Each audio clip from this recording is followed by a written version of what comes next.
ராஜகுமாரர்களே, பீஷ்மாச்சாரியார் உங்கள் அறிவுத்திறனை சோதிக்க விரும்புகிறார்.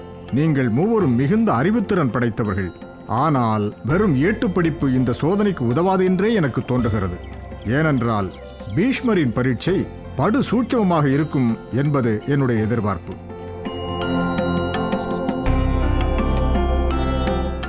செல்வங்களே, உங்கள் கல்வித்திறனில் எனக்கு சந்தேகமே இல்லை.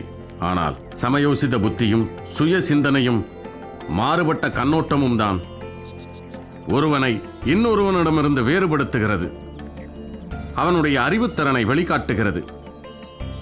இந்த கூறுகளை சோதிக்கும் பொருட்டுத்தான் நான் உங்களுக்கான பரீட்சையை தொடங்குகிறேன்.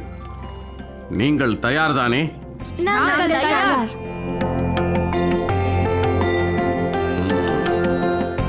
சூட்சுமத்தை அறிந்தவர்களுக்கே இந்த பாத்திரம் உதவும். உங்களில் பரீட்சைக்கு முதலில் வரப்போவது யார்? மூத்தவன் நான் தானே, நானே வருகிறேன். பலே பலே, உன் தன்னம்பிக்கை என்னை வியக்க வைக்கிறது. இந்த பாத்திரத்தை பெற்றுக்கொள்.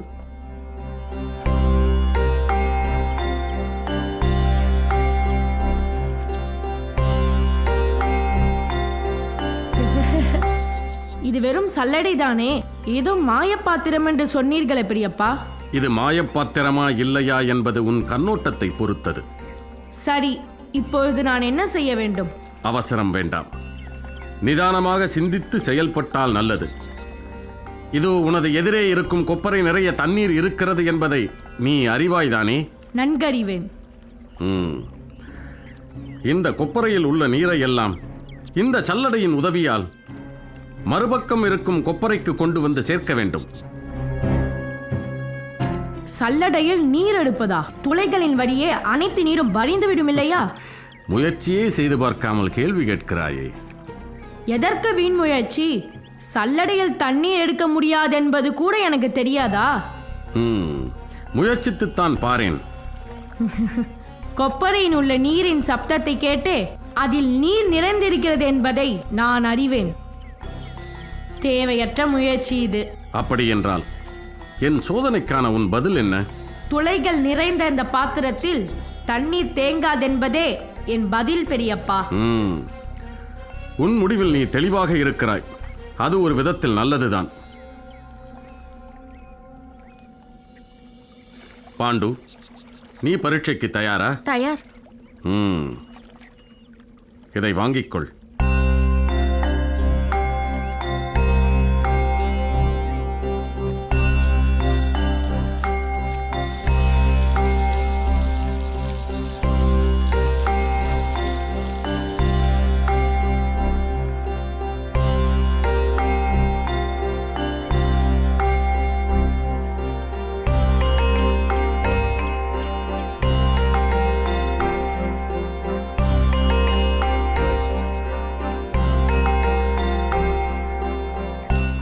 ஒழுகும் சல்லடையை ஏந்தி கொண்டு போகிறானே.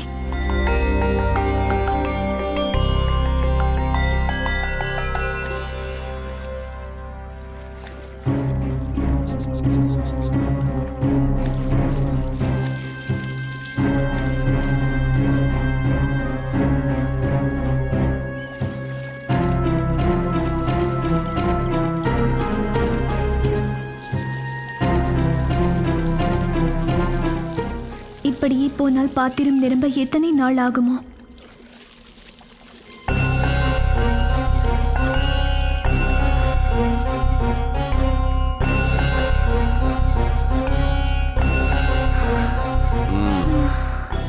என்ன பாண்டு, சோர்ந்து விட்டாயா? பெரியப்பா, சொல் பாண்டு. இந்த சல்லடையில் உள்ள துளைகளை எல்லாம் அடைத்து விடலாமா? நீ சொல்வது நல்ல யோசனைதான். ஆனால் இந்த பரீட்சையே சல்லடையில் தண்ணீர் எடுப்பதுதானே?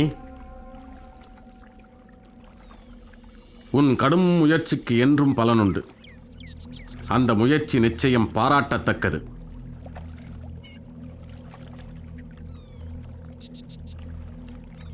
விதுரா, நீ பரீட்சைக்கு தயாரா? தயார். முயற்சி செய்கிறேன் பெரியப்பா.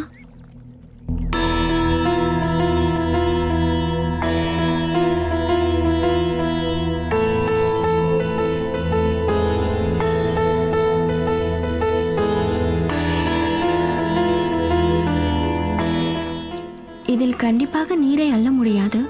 எப்படியாவது சமாளிக்க வேண்டுமே.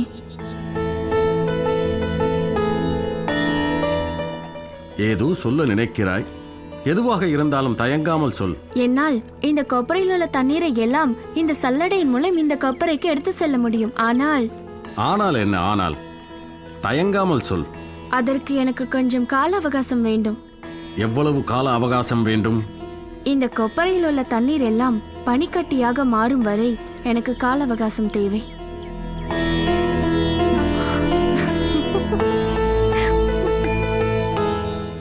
பலே பலே, உன் கையில் இருக்கும் பாத்திரத்தின் சூட்சுமத்தை நீ அறிந்து கொண்டாய்.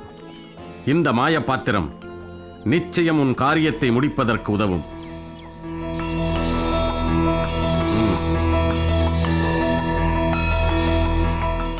திருதராஷ்டிரா, பாண்டு, நீங்கள் இருவரும் சோர்ந்து விட வேண்டாம். உங்கள் அளவில் நீங்கள் தனித்துவம் வாய்ந்தவர்களாக இருக்கிறீர்கள். திருதராஷ்டிரா, உன்னிடம் குழப்பத்திற்கே இடமில்லை. உன்னுடைய முடிவில் நீ தெளிவாக இருக்கிறாய். எது முடியும் எது முடியாது என்று விரைந்து முடிவெடுக்கும் திறன் உன்னிடம் இருக்கிறது. இது ஒரு அரசனுக்கு இருக்க வேண்டிய விசேஷ குணம். நிச்சயம் பாராட்டுக்குரியது.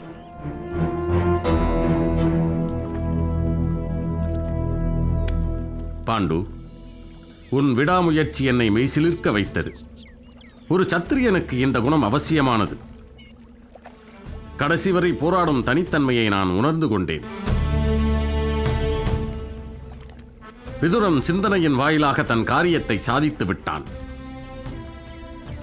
இது இவனுடைய மாறுபட்ட கண்ணோட்டத்தை காட்டுகிறது. மதிநுட்பம் சத்திரியனின் தலையாய குணங்களில் ஒன்று. ஆக நீங்கள் மூவருமே இந்த பரீட்சையில் வெற்றி பெற்றவர்களே.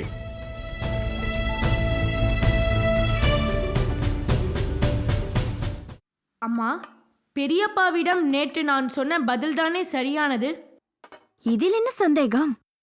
உன் பெரியப்பாவே உன்னை பாராட்டினாரே. தன்னையே மெச்சிக்கொள்ளுமாம் தவிட்டு கொழுக்கட்டை. அம்பாலிகா, யாரை பார்த்து தவிட்டு கொழுக்கட்டை என்றாய்? கொழுக்கட்டையைத்தான். பொய் சொல்லாதே. அதுபோலதானே பரீட்சையில் தோற்ற உனது மகனை கொஞ்சிக் கொண்டிருக்கிறாய். யார் பரீட்சையில் தோற்றது? நீ ஏன் கோவப்படுகிறாய் திருதராஷ்டிரா? நீ சொன்னதுதான் யதார்த்தமான பதில். உன் தம்பி பாண்டு பரீட்சையில் வென்ற லட்சணத்தை தான் நேற்று நாம் கண்டோமே. அவன் ஓட்டை பாத்திரத்தோடு ஓடியதை எல்லோரும் தான் பார்த்தோமே. நேற்று அவன் ஓடிய ஓட்டத்தை நினைத்தால் இப்போதும் சிரிப்பு வருகிறது. அம்மா, அவன் ஓடும்போது மூச்சு வாங்கிய சப்தம் இன்னும் என் காதில் கேட்டுக்கொண்டே இருக்கிறது. பாவம் பாண்டு. பரீட்சையிலேயே இறங்காத நீதான் பாவம் அண்ணா. என்ன சொன்னாய்? யார் பரீட்சையில் இறங்கவில்லை?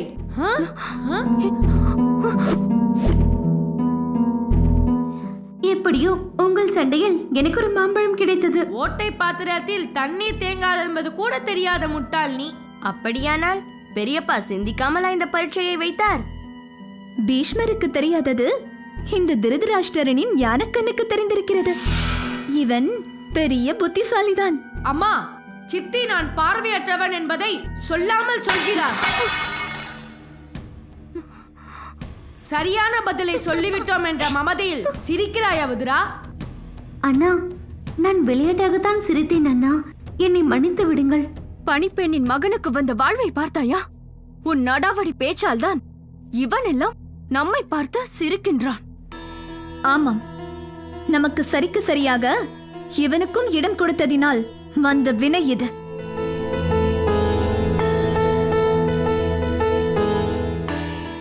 பீஷ்மர் வைத்த பரீட்சை எத்தனை நுட்பமானது.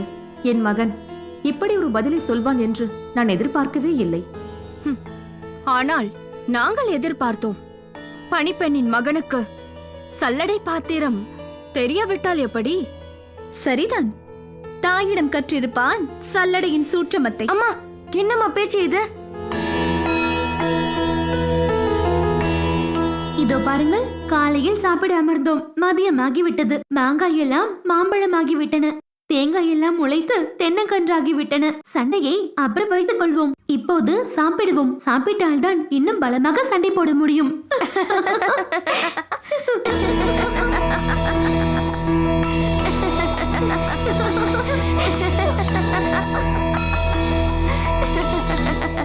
ஒரு சண்டையை சாதுரியமாக நிறுத்தி நகைச்சுவையாகவும் மாற்றிவிட்டானே.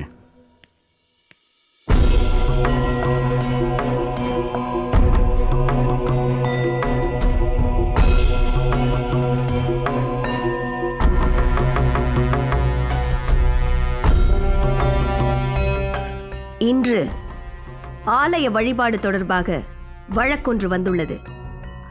தனது ஒரே மகள் இறந்து விட்டாள் என்ற காரணத்திற்காக தான் பூஜை புனஸ்காரம் செய்து வழிபட்டு வந்த ஆலயத்தை பூட்டி வைத்துவிட்டு காரணம் கேட்டால் கடவுள் மீதிருந்த நம்பிக்கையை இழந்து விட்டேன் என்கிறார் இதோ இங்கே நிற்கின்ற பட்டர்.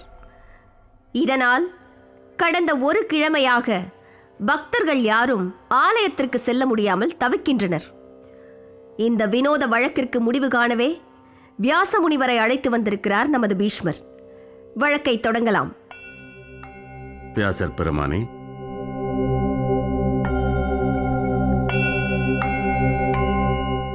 உன் ஒரே அருமை மகள் அம்மையால் காலமாகிவிட்டாள். அதற்கு ஏன் நீங்கள் கோயிலை பூட்ட வேண்டும்? ஏன் தெய்வத்தின் மேல் இருந்த நம்பிக்கையை இழக்க வேண்டும்?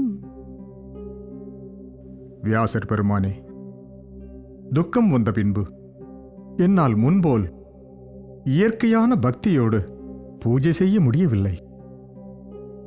கோவிலில் பூஜை செய்கின்ற நீங்கள் நியாயங்களை சொல்பவர்கள், உலகிற்கு தொண்டு செய்பவர்கள்.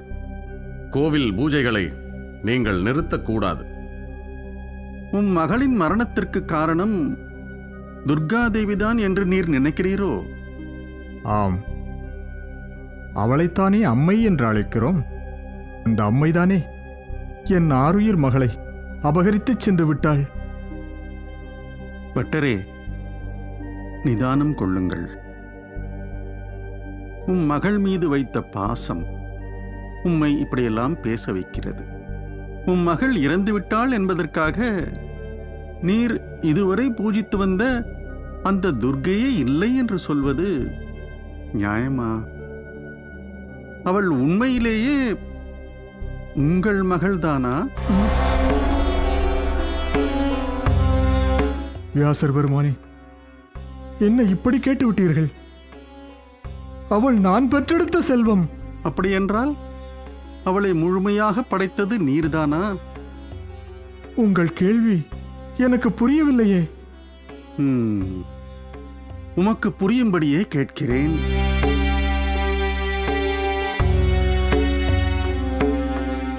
உம் மகள் உருவாக நீர் ஒரு கருவியாக இருந்திருக்கலாம். ஆனால் அவளது அவயங்களை உருவாக்கியவன் நீர்தானா என்று கேட்கிறேன். என்ன பதில் சொல்லாமல் மௌனித்து விட்டாய்? அதற்கும் நானே பதில் சொல்கிறேன்.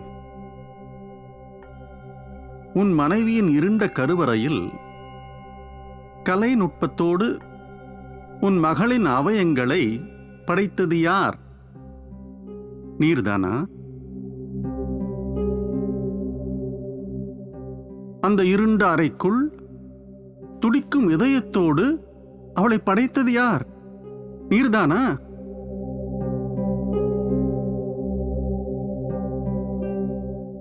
உம் மகளின் அழகிய கண்களை வடிவமைத்தது யார்? அதுவும் நீர்தானா? வெறும் சதைப்பிண்டமாக இருந்த கருவிற்கு உயிர் என்ற ஒளியூட்டியது யார்? அதுவும் நீர்தானோ?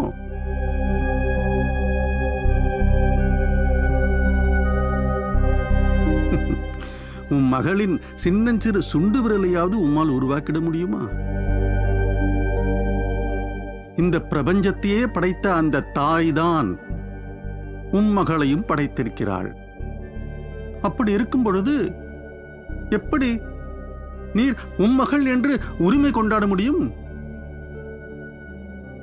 எனக்கு நீங்கள் சொல்லுவது விளங்கவில்லையே. சரி, உம் வழியிலேயே வந்து உமக்கு விளக்குகிறேன். நீர் இதுவரை பூஜித்து வந்தீரே துர்காதேவி, அவளின் சிலையை வடிவமைத்தது யார்? இது என்ன கேள்வி? சிற்பிதான்.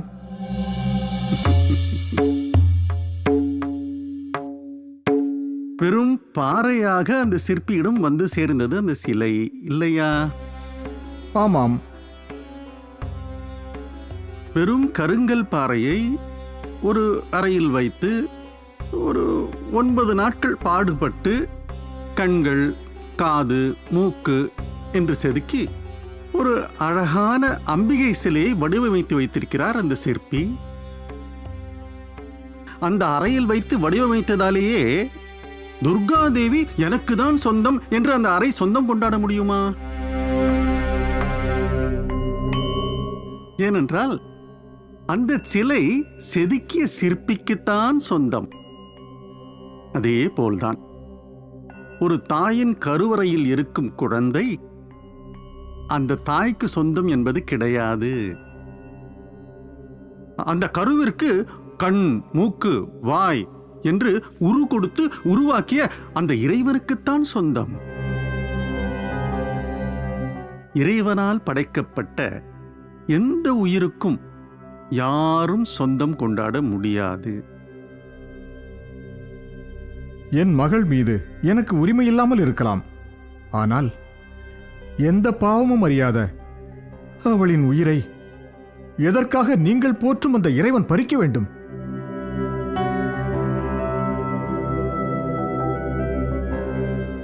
உம் மகள் உயிர் பறிக்கப்பட்டது என்பது உம் மனதில் உள்ள கற்பனை. அது உண்மை அல்ல. அவள் இப்போதும் வாழ்ந்து கொண்டுதான் இருக்கிறாள். என்ன சொல்லுகிறீர்கள் வியாசர் பெருமானே? அந்தியில் மறையும் சூரியன் மறுநாள் காலையிலும் உதயமாகிறது இல்லையா? சூரியன் மறைவதும் மறுநாள் உதயமாவதும் வெறும் மாயை. சூரியன் மறைவதும் இல்லை, உதிப்பதும் இல்லை. அது எப்போதும் சுடர்விட்டு எரிந்து கொண்டேதான் இருக்கிறது. அதுபோல்தான் உம் மகளின் ஆன்மாவும் என்றும் அழியாமல் வாழ்ந்து கொண்டேதான் இருக்கும் என்கிறேன்.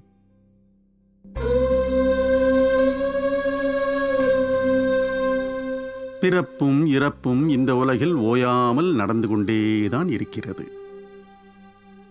உடல் அழிகிறதே தவிர ஆன்மா அழிவதில்லை.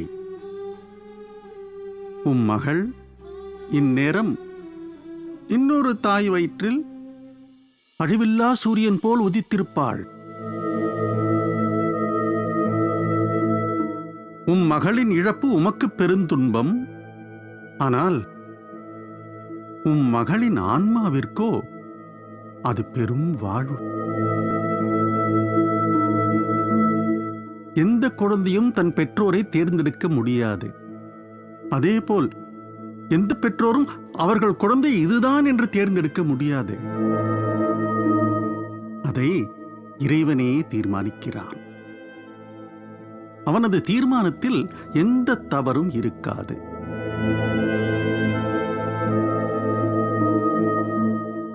இந்த பிரபஞ்சத்தையே படைத்தவன் இறைவன்.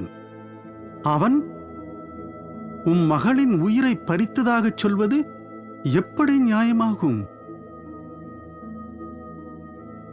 இயற்கையின் படைப்பில் நீ எத்தனை அதிசயங்களை பார்க்கிறாய்? அழகிய மலர்களை படைத்தது யார்? சிறகடைக்கும் பட்டாம்பூச்சிகளை படைத்தது யார்? இறைவன் தானே. இந்த உலகில் வாழும் அனைத்து உயிர்களுக்கும் கருணை காட்டுபவன் இறைவன். அவன் உம் மகளுக்கு கேடு நினைப்பானா?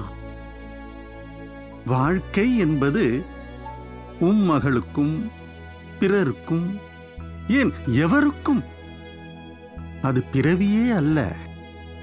அது ஒரே நேர்கோடு போல் தொடர்ந்து கொண்டே போகும். உம் மகள் மீண்டும் இறந்து பிறந்து வருவாள். தன் கடமைகளை செய்வாள். அவள் எங்கு பிறந்தால் உமக்கு என்ன? அவள் நன்மை அடைந்தால் போதுமே. பிறவி தொடர்வது என்பது இறைவனை உணர்வதற்காகத்தான். அதுவரை வந்து வந்து சென்று கொண்டே இருப்பார்கள்.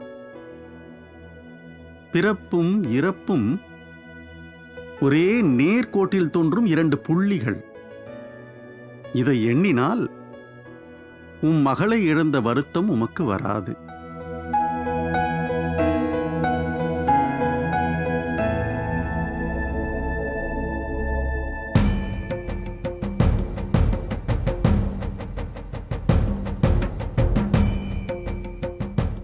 முதலில் இந்த சபையில் இப்படி ஒரு விவாதம் நடத்தியதற்கு, அதுவும் என் கண்முன் நடந்ததற்கு நான் பட்டருக்குத்தான் நன்றி சொல்ல வேண்டும். பட்டரே, உங்களது குழப்பம் தீர்ந்திருக்கும் என நினைக்கின்றேன். இங்கே வியாசர் கூறிய கருத்துக்களால் உங்கள் கண்கள் மட்டும் திறக்கப்படவில்லை, எனது கண்களும் திறந்துவிட்டன. பலமுறை எனது வாழ்க்கையில் வந்து போகும் பிரச்சனைகளை எண்ணி நான் வருந்தி இருக்கிறேன், வேதனைப்பட்டிருக்கிறேன். எனது மகன்கள் விசித்திரவீரனும் சித்ராங்கதனும் இறந்த போது எனது கண்கள் குளமானதை தவிர வியாசரும் பீஷ்மரும் ஒரு சொட்டு கண்ணீர் கூட விடவில்லையே என்ற ஆதங்கம் எனது மனதை பல நாட்களாக வதைத்துக் கொண்டிருந்தது. ஆனால் அதற்கு காரணம் என்ன என்பதை இன்று, இப்பொழுது, இதோ இந்த தருணத்தில் நான் தெளிவு பெற்றேன், முழுமையாக தெளிவு பெற்றேன்.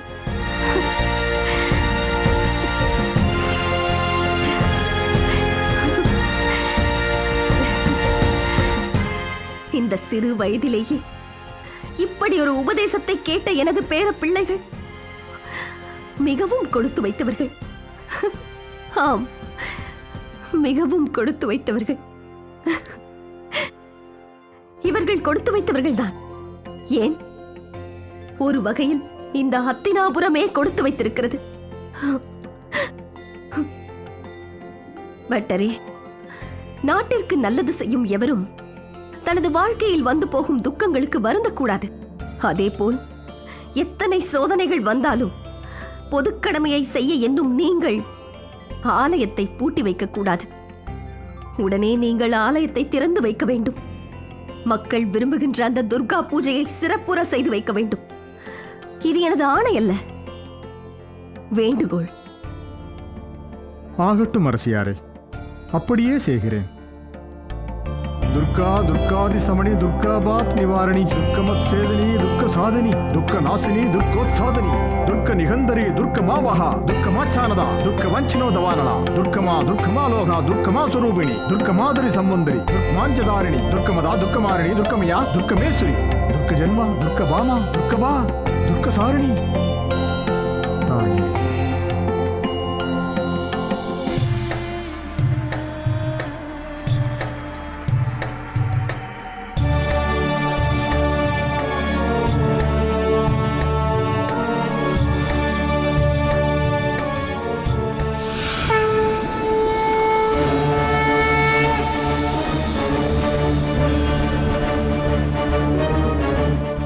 அம்பா, உன் கடும் தவம் கண்டு மெச்சினோ.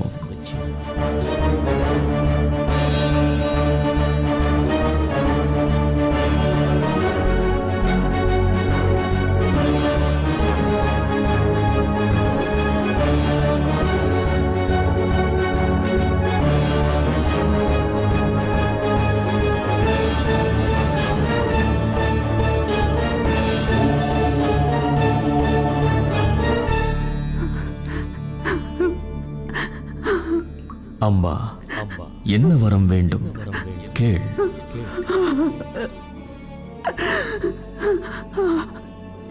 ஈசனே, வந்து விட்டீர்களா?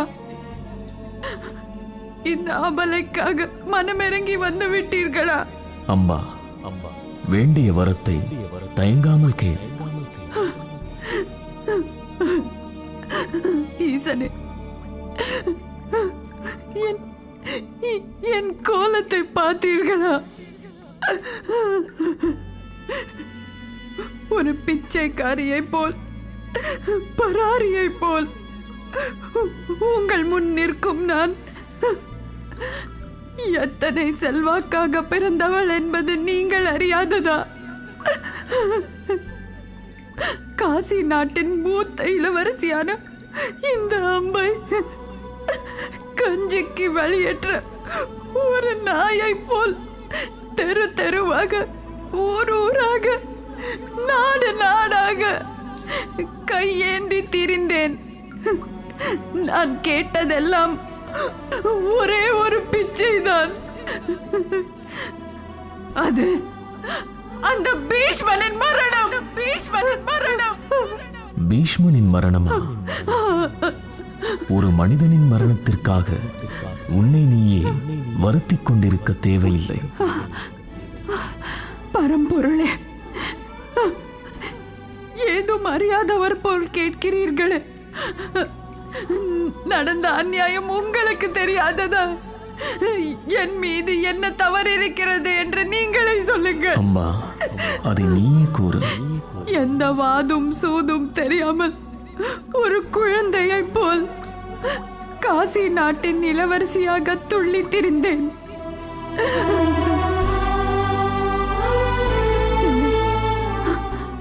இளவரசன் சால்வன் தேடி வந்து காதலித்தான். சுயம்வரம் வந்தது.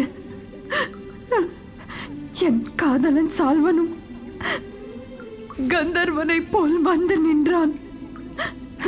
ஆசை ஆசையாக மாலை சூட என் காதலனை நெருங்கினேன். அப்பொழுதுதான்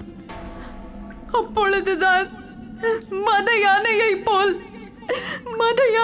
போல் சுயம்வர மண்டபத்திற்குள் புகழ்ந்தான் அந்த பீஷ்மன். எனக்காக எதிர்த்து போரிட்ட சால்வனையும் மண்டியிட வைத்தான். இந்த சத்திரிய தர்மத்தை வகுத்ததை உங்கள் அரச வம்சத்தினர்தானே. உங்கள் வசதிக்காக நீங்களே ஏற்படுத்திக் கொண்ட நியதி இது. இதற்கு நீ மட்டும் எப்படி விதிவிலக்காக முடியும்? அப்படியானால் தொட்டு தூக்கி சென்ற அந்த பீஷ்மன் அல்லவா என்னை மணந்திருக்க வேண்டும்? அந்த பாதகனோ அவனுடைய கேடுகட்ட தம்பிக்கல்லவா என்னை தாரை வார்த்து கொடுக்க நினைத்தான். அந்த பீஷ்மனிடம் இருந்து தப்பி மீண்டும் காதலனிடம் ஆசையோடு ஓடினேன். அந்த கயவனும் இதே சத்திரிய தர்மம் பேசி என்னை விரட்டி அடித்தான்.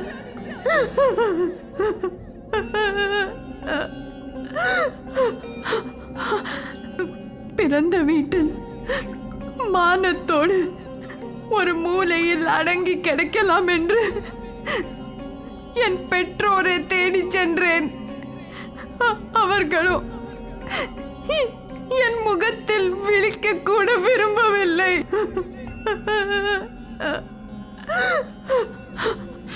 என்னை சுயம்வரத்தில் இருந்து தூக்கி சென்ற பீஷ்மனிடம் நியாயம் கேட்க ஓடினேன். என்னை மணந்து கொள்ள சொல்லி மன்றாடினேன். ஆனால் அவன் என்னை சீண்டி கூட பார்க்கவில்லை.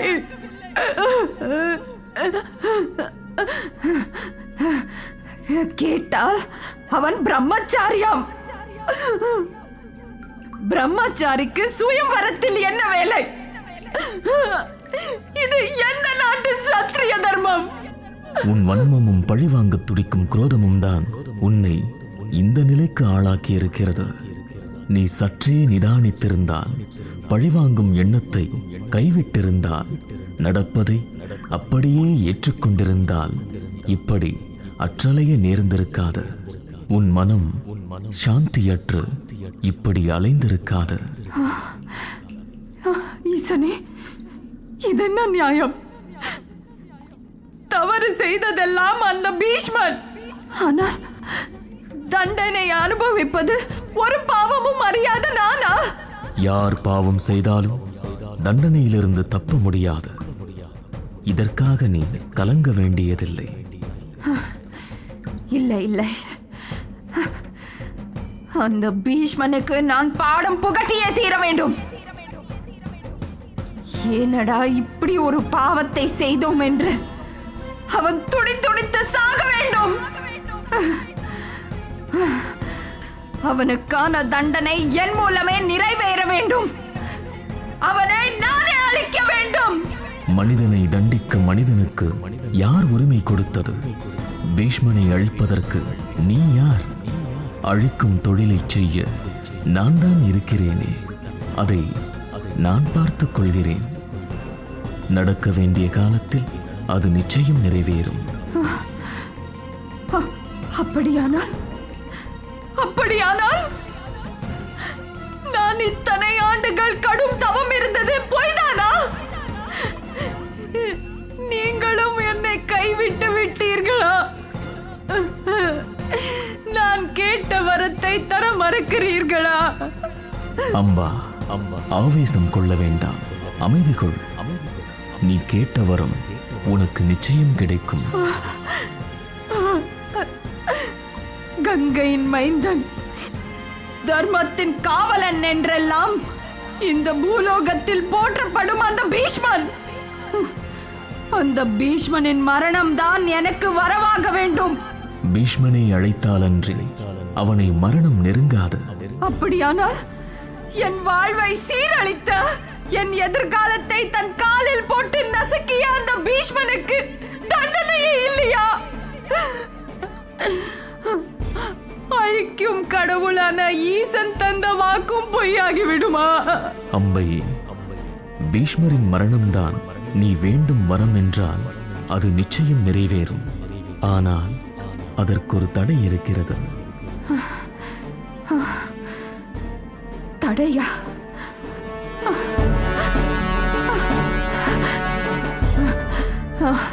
அந்த பீஷ்மனை அழிக்க எந்த தடையையும் உடைத்தெறிய நான் தயாராக இருக்கிறேன். இன்னும் நான் என்ன செய்ய வேண்டும்?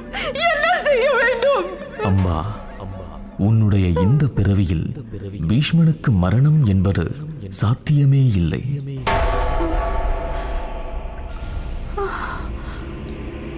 அப்படியானால் உன்னுடைய அடுத்த பிறவியில் உன் லட்சியம் ஈடேறும். நீ கேட்ட வரம் கிடைக்கும். பீஷ்மனின் மரணம் உன் மூலமே சம்பவிக்கும்.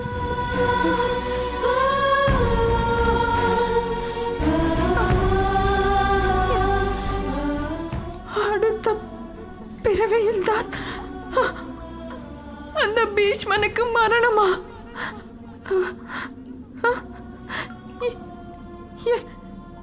என் வாழ்வின் லட்சியமே அந்த பீஷ்மனின் மரணம் தானே.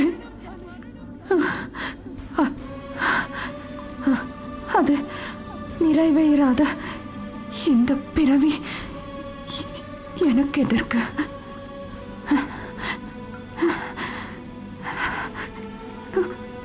எதற்காக நான் உயிர் வாழ வேண்டும்?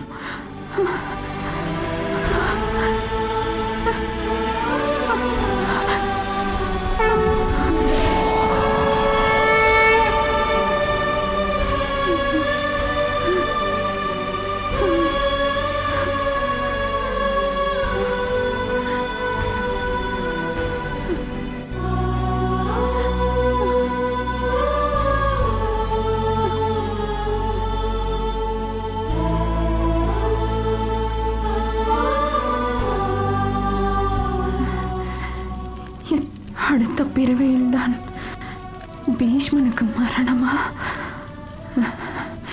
என் வாழ்வின் லட்சியமே பீஷ்மனின் மரணம் தானே. அது நிறைவேறாத இந்த பிறவி எனக்கு எதற்கு? எதற்காக, இனி எதற்காக நான் உயிர் வாழ வேண்டும்?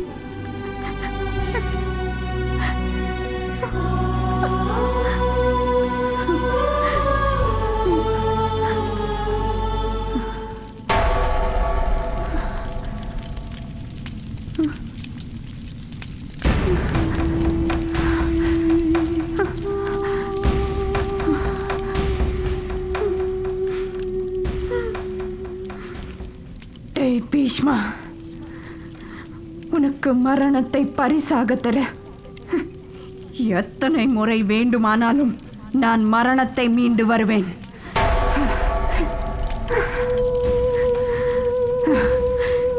இதோ இப்பொழுதே என்னை மாய்த்துக் கொள்கிறேன். மீண்டும் பிறப்பேன். உன்னை அழிக்கவே அவதாரம் எடுப்பேன். மரணத்தை நீயே விரும்பி அழைக்கும் வரை உன்னை துரத்துவேன்.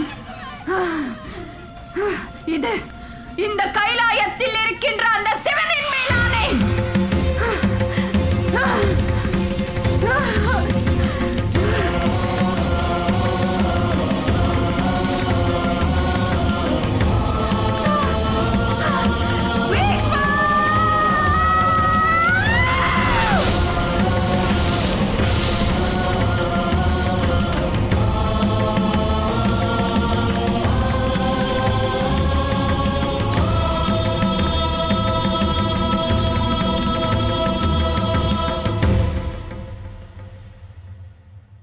நான் எப்படி இருக்கின்றேன்? ராஜா மாதா,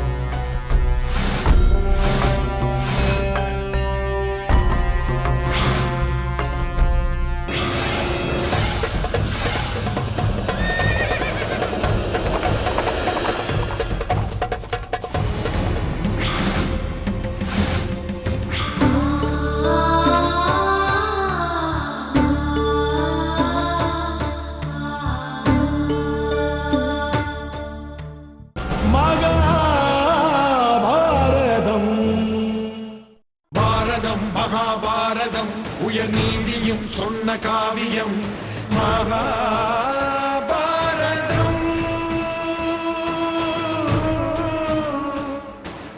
மகாபாரதம். மண்ணை பெரிதென்று தேடும் ஒருவன், மனிதம் உயர்வென்று நாடும் ஒருவன், வன்மம் வாழ்வென்று வாழும் ஒருவன், நானே உலகென்று காட்டும் ஒருவன்.